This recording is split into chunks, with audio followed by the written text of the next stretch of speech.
Time to have a little fun with the Fiero. I was driving it the other day and once again it stalled out on me. So I decided that now I'm actually going to go through the wiring harness and try and find out where my issue is. And lo and behold, the minute I started checking my wiring, I pulled this connector out so I could ohm out some wires to see if there's a break inside the wires. And as soon as I did, I noticed that this wire to the coil was hanging on by just a couple of strands, and the minute I touched it, it just popped right off. Uh-oh. And that would definitely kill the car. So I'm going to have to repair this first before I go any further to looking for any other wire damage. So right now I'm in the process of fishing these connectors out through the harness that runs underneath the plenum. Now that harness is inside of, let me see if I can give you guys a little light there. There's this sleeve which runs between the plenum and the valve cover and will have to slide out toward the front of the engine. So if I can get it out of there, it'll make it a lot easier to repair the harness instead of trying to work in this confined area. So right now I'm removing all of the connectors that are attached to the wire in the sleeve, which one is to the ignition module right here at the distributor. The other one is the gray connector going to the coil. And the third is the connector that goes to the tack filter. And then the fourth will be the connector at the coolant temperature gauge. Now, these four connectors are routed through that sleeve, so they will all have to come out so that I can repair this wire, and we'll go through it step by step how I'm going to repair this wiring. Right now, we're just going to finish disconnecting this last connector here, and then start fishing the wires, if we can, out from between the intake and the valve cover. If not, then we're just going to have to do the repair right here. Alright guys, just one little tip. This is the connector that goes to the coolant temperature sensor.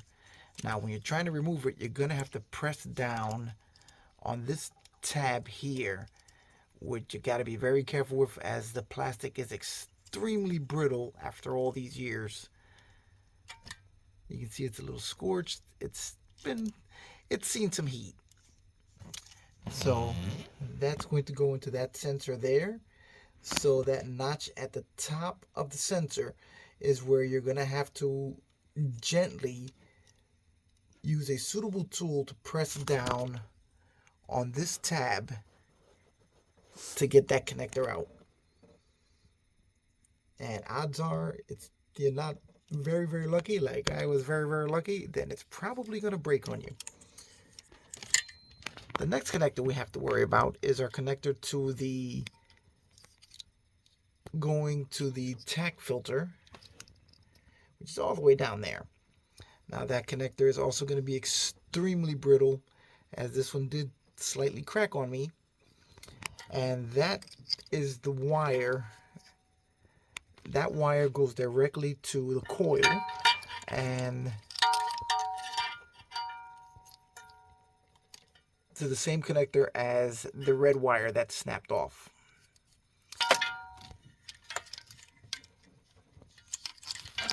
So these are the trials and tribulations of a 40-year-old car.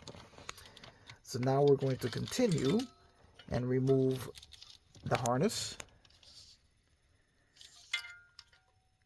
if we can, without doing any damage. Okay guys, as we're sneaking the wire loom out from between the valve cover and the intake manifold, we're going to find two more connectors that are connected at this end of the harness, which is the one to your map sensor and the one to your fuel injector harness. So those are going to have to come apart for you to sneak this entire sleeve right out.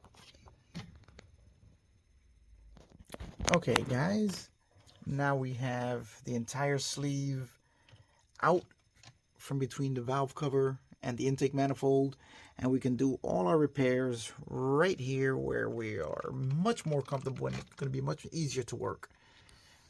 As you can see, I had to remove the oil filler cap, and as I said before, the PCV valve, and then you can just sneak it out. So now we're going to get ready to repair it. We have our replacement connector here, handy pack ignition coil connector, and we're going to be doing a little bit of soldering. So stay tuned for that. Alright guys, just one little tip here. I had to remove the 2 screws holding in the map sensor because I couldn't get enough clearance to pull out the connector to the map sensor. So what I did was just pull the 2 screws out, disconnect the connector, and let the map sensor hang here on the vacuum line.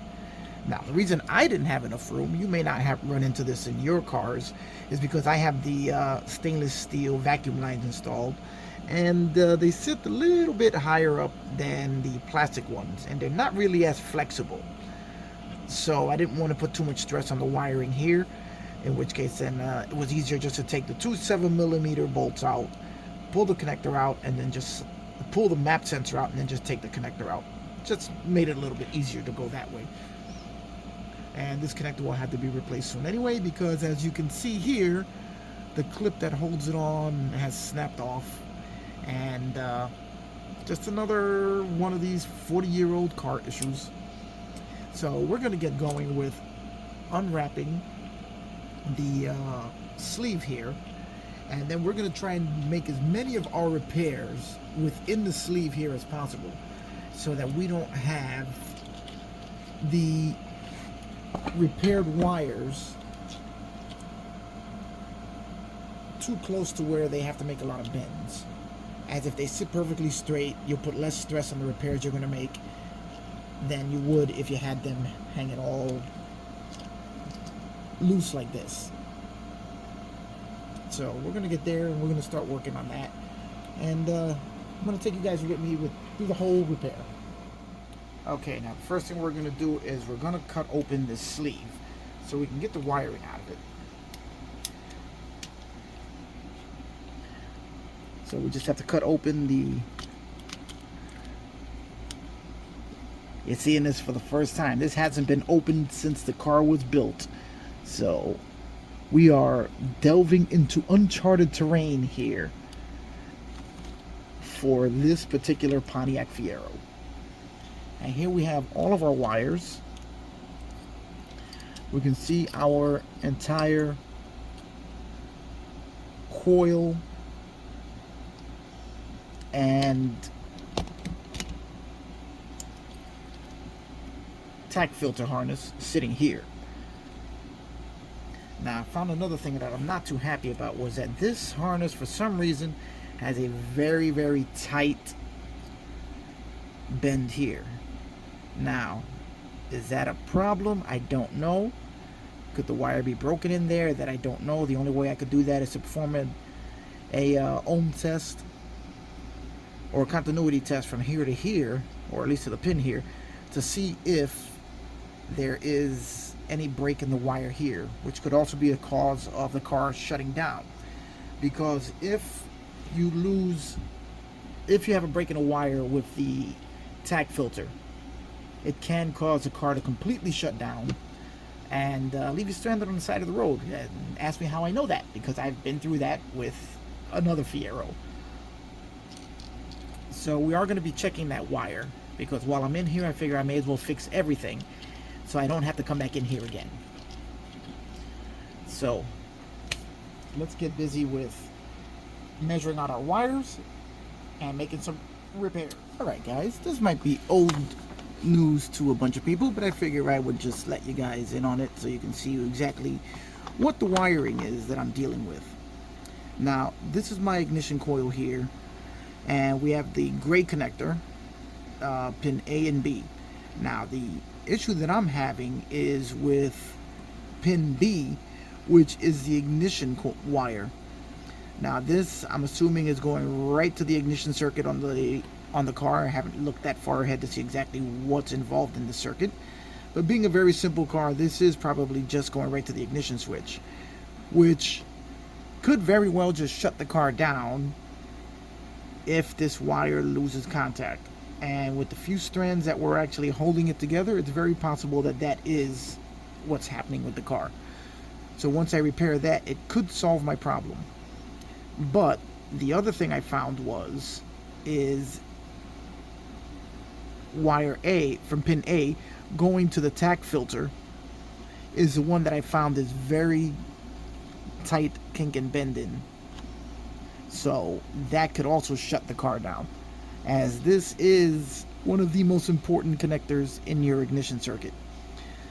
So what we are going to do is repair the wire using our new connector, and then do our test of the other wire to see if this is an issue that will also have to be repaired. I don't really know why it was bent that way. Must have been that way since the car was new.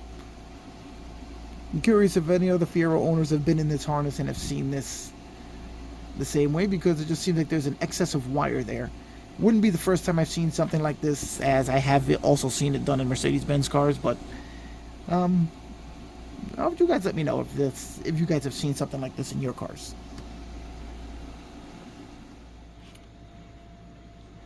Alright guys, I'm also going to end up replacing this connector for the second time. This is the 4-pin connector that goes to the ignition module. And this you can get the exact same style as the original one from EFI Connection. This is the part number. And if you guys can scan it, you can get a scan there to go right to their website. It's exactly the same as the original GM connector. I've shown it before when I did my previous repair, which was a repair done on the fly really quick because I had to get to a car show the next day. So what I did was I did the repair right after the sleeve, as it was the quickest thing that I could get to just patch it together in order to get the car going. Now what I'm going to do is I'm going to cut that repair off, and I'm going to install this connector, and I'm going to let the wires run all the way into the sleeve so that we can have the repair, like I said before, at a non-stress part of the harness, so that we won't have it where the harness flexes and bends to reach the ignition module. It's going to make it a much cleaner repair, and it's also going to make it a lot less stressful on the wiring that you are repairing. Alright, now the first thing I'm going to start with is cleaning off this harness. I've already wiped it all down so that I can actually see the original colors of the wires, which luckily, since it's been inside the sleeve, the colors haven't faded as much as they did on the part that's exposed.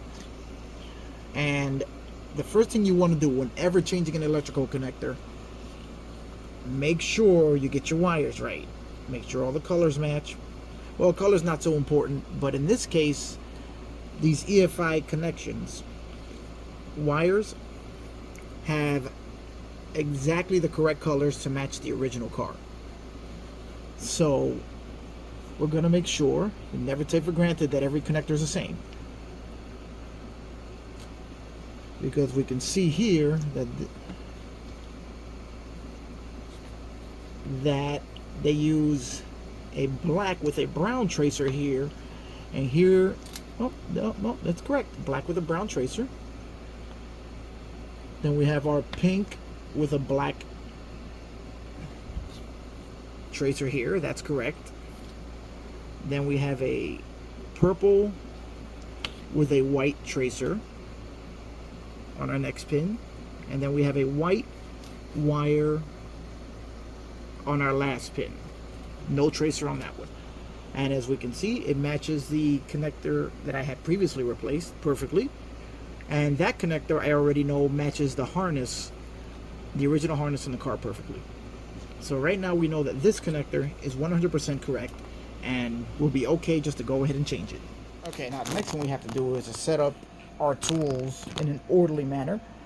Now, this is the way, in a perfect world, we would all work when we're working on our cars, or even if you're a flat rate technician. In a perfect world, this is the way it would always go. We know, those of us in the field, that's rarely the case. Usually you grab the tools you think you're going to use, and the ones you think you're not going to need are the ones you need right in the middle of the job, which means you got to run back to your toolbox, grab another tool, back to the toolbox, grab another tool to get back into the job, and then you find out that the tool you just grabbed is not the only one you needed, so you're back to the toolbox to grab another tool to go back to the job.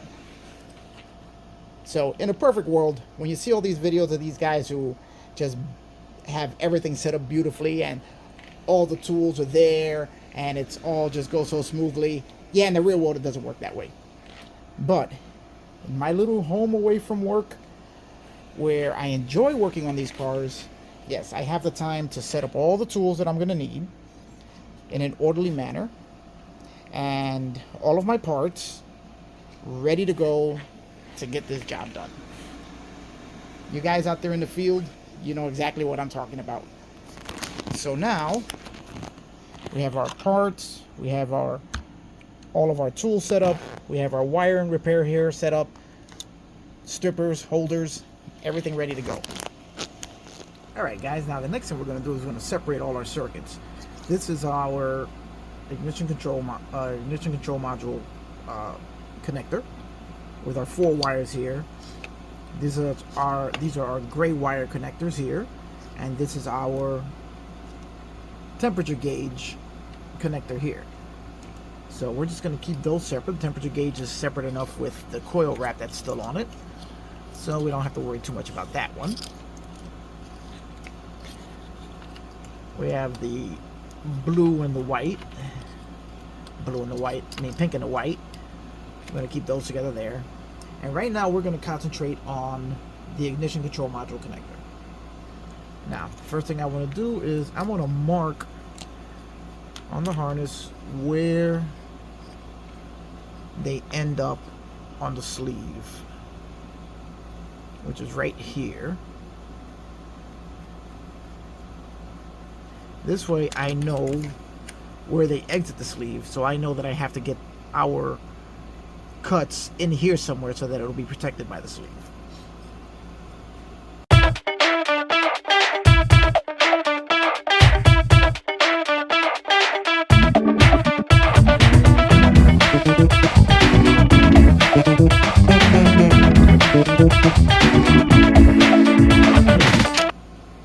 So that means we're going to have, this is where it enters the sleeve, and it'll slip midpoint in the sleeve.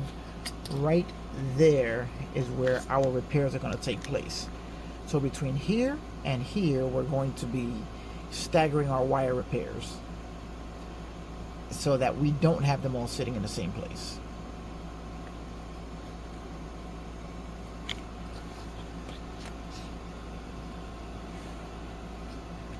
So now our next job is just to cut the wires and start getting in there.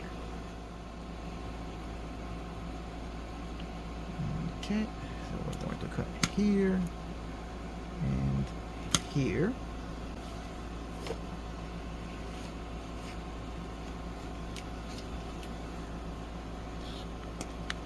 From here we want to do our repairs here. So we're going to start staggering our wire repair. Let's get our wires all nice and straightened out. I'm going to show you the first wire that we're going to repair, and then the rest of them we'll just keep going as we go into them.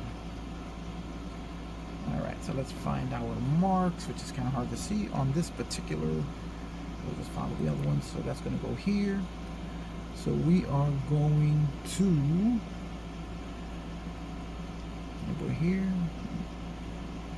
Here's where our wire ends. Here's where we want to do our splice.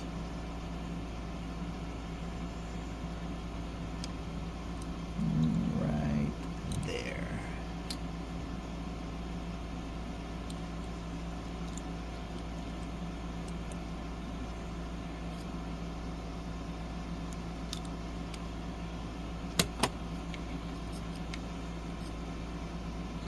Just want to make sure that we have this in the right place. And there we go.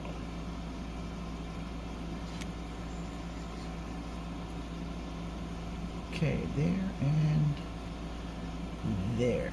Beautiful. That's right where we wanted it. Okay, so let me show you guys how this splicer works. This one will grab the wire with this lever here, and as the blades cut through the insulation, it'll pull the wire back to free it from the insulation. Really great tool. I really like this thing. Now let's just make sure that I'm grabbing it from the right place. And we're going to grab it right there. So as you can see,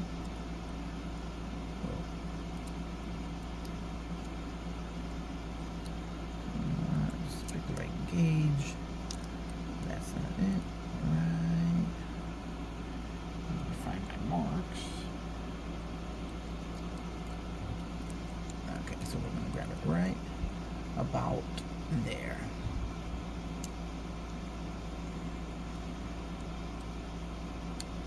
There you go. You see that? And it just pulled the insulation right off the wire beautifully and cleanly without biting into the wire at all. All right, so now we're going to go ahead and get these wires together and get them ready for soldering. All right, guys.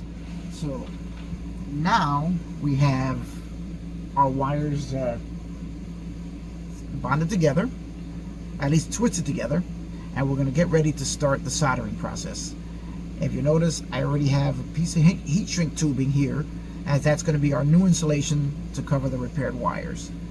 And what I have here, this is a very neat little tool from Snap-on, which holds the wires on these two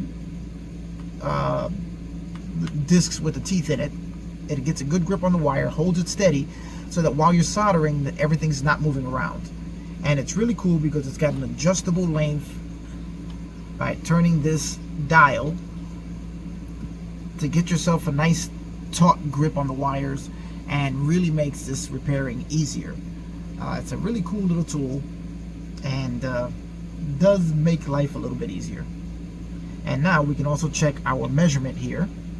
As you see, we have our repair is going to sit inside the sleeve. Actually, can you see that there? Let's go here. You can see that our repair is going to sit inside the sleeve as opposed to outside where it was before, which means it'll be protected by the sleeve within the hardened shell. So this is going to be our first soldered repair. So let's walk through that one, and then we'll just blow right through the other ones, because you guys don't really want to sit here and want to watch me solder all of this stuff in real time. So let me get all my soldering equipment ready, and then we'll be set. Alright guys, so the first thing we want to do is, when I work, I put a small steel plate here. This is going to prevent any solder that may drip down from hitting the car and causing any damage. Then we're just going to turn on our butane soldering torch, which you guys can see right there. Now, the first thing we're going to want to do is to tin our tip to get some fresh solder on our tip. As soon as it gets hot enough to melt the solder, you see it. There we go. Now that's going to give us a nice clean tip to work with. Now what we're going to do is we're going to touch that to the wire. Let the wire get nice and hot, so you see it start to suck the solder right into the wire. And there you go, guys. That's a perfect joint right there. What you want is to maintain it looking nice and shiny. You don't want it black. When you want it black, it means you've gotten it too hot and you've actually burned it. But that is a perfect bond right there. So now what we're going to do is we're going to free our wire from our holder. We're going to bring up our heat shrink tubing, and then we're just going to apply some heat using a butane torch.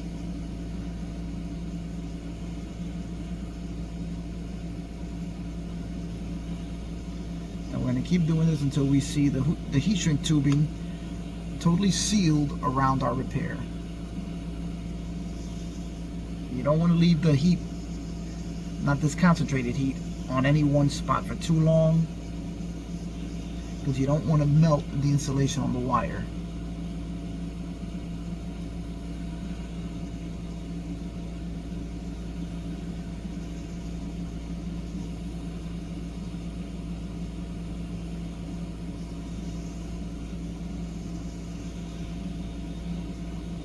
And there you go, guys. We have one perfect repair right there. And then we're going to continue with this in part 2, because that's when we'll start getting more interested in getting all the soldering done, reconnecting everything, reinstalling all the parts, and then we'll see if it actually starts.